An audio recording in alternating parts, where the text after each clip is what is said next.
Hello, algebra students. We are back at it. We're in 1.9. We're getting ready to jump on example 2, another geometry type application. We actually worked with similar figures in example 1, and they gave us different kinds of polygons, told us the similarity statement. They gave us known information and had us find some unknown information. So we did that in example 1. Example 2, we are continuing that particular trait. We are going to apply and do similar figures again, except it's not as obvious. They're not giving us a similarity statement. So let me kind of take us through it, and I'll do a couple of examples with you, and I'll leave one for you to try, okay? All right, example 2.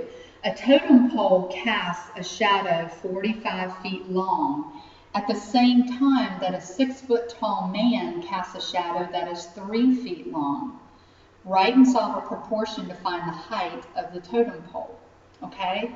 Now what I have here is on the left, you see this right angle looking shape, and what I was trying to show here is that this is the totem pole, and this would be the height of our totem pole. Oop, I pressed the button wrong. There we go. Still pressed it wrong. Let's see if I can get it back here. Height. I think I pressed the button on my stylus. This is the height of the totem pole, and this is the shadow that the totem pole casts. This is the height of the man here, and this is his shadow that he casts. Okay? So it makes sense when you're standing on the ground, you're going to stand perpendicularly to the ground, and your shadow is going to run across the length of the ground, and that is going to form a 90-degree right angle. Okay? That's what's going to happen anytime you have that type of situation. So really, if you connect these two together, what shape do you see? What polygon do you see here? And I hope you're saying in your head, a right triangle, Mrs. Thompson, because you would be so right if you said that, okay? So let's fill in the information we do know. First line says a totem pole casts a shadow, so we want to go to the shadow part of our triangle, and the shadow is 45 feet in length, okay? And then now we're going to talk about 6-foot tall man. That's his height. He is 6 feet tall, and his shadow is 3 feet.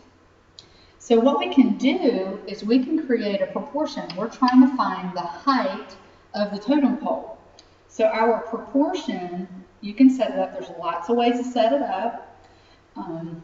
Here's one way you could do it. You could do height of the totem pole over the shadow is equal to height of the man over his shadow. You could set it up like that. You could set it up as height of the totem pole over the height of the man equals shadow of the totem pole over shadow of the man.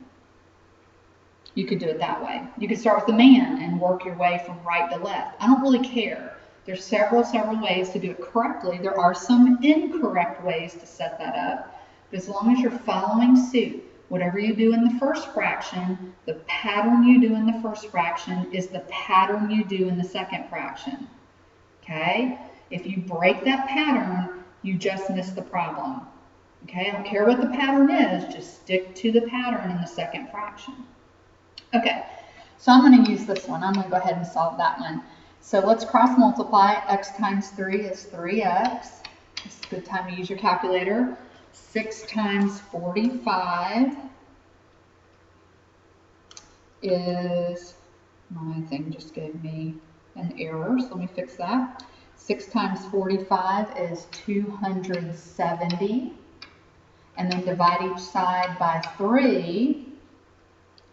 And you've got x is 90. Okay? Now I know some of you could have done that using mental math. I did as well. I could see what I needed to do there, and I could see the relationship between the 6 and the 3. If you double 3, you will get 6, which is the height of the man.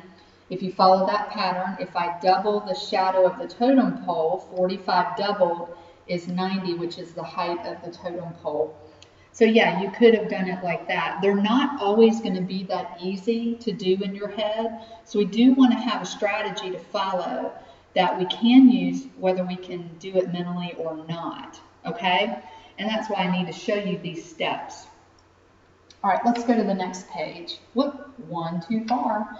All right, a forest ranger who is 150 centimeters tall casts a shadow that's 45 centimeters long. At the same time, a nearby tree casts a shadow 195 centimeters long. Write and solve a proportion to find the height of the tree. If you need to draw the triangle, draw the triangle. If you're like, I don't think I need that. I think I can figure out man height over man shadow equals tree height over tree shadow. You can draw a picture. If some of you are like, I don't need a picture, then don't do a picture. I really don't care.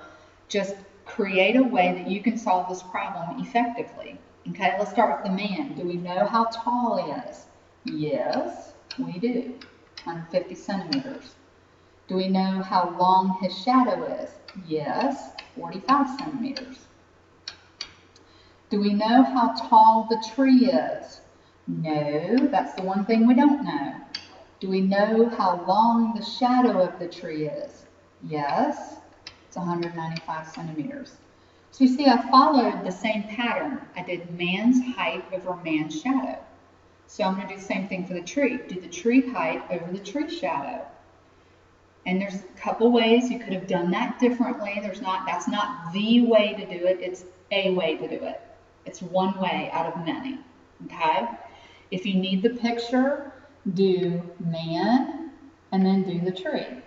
And then start filling in information. The man is 150 centimeters tall with a 45 centimeter shadow.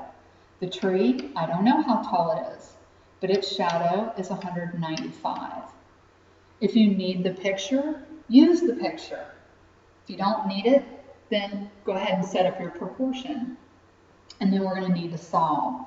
So let's go ahead and cross multiply. We've got x times 45, that's 45x. This would be a great time to pull out your calculator. Do 150 times 195. And I got 29,250. Awesome. And then divide each side by 45. And it looks like the tree is 650 centimeters tall. So that's your tree height that you're looking for there. Okay, so I've done 2 examples with you, and I want you to try this one on your own. Make that attempt, set up a proportion, and solve. The picture, I'll leave up to you. I'm not really hooked onto the picture. I don't need to see a picture unless you need it. If you need it, draw it. If you don't need it, don't draw it. It's really that simple. I'm very simple to get along with, okay? So try that. If you have questions, put those in the margins of your notes, and we'll get back and talk about it, okay? And thank you for watching.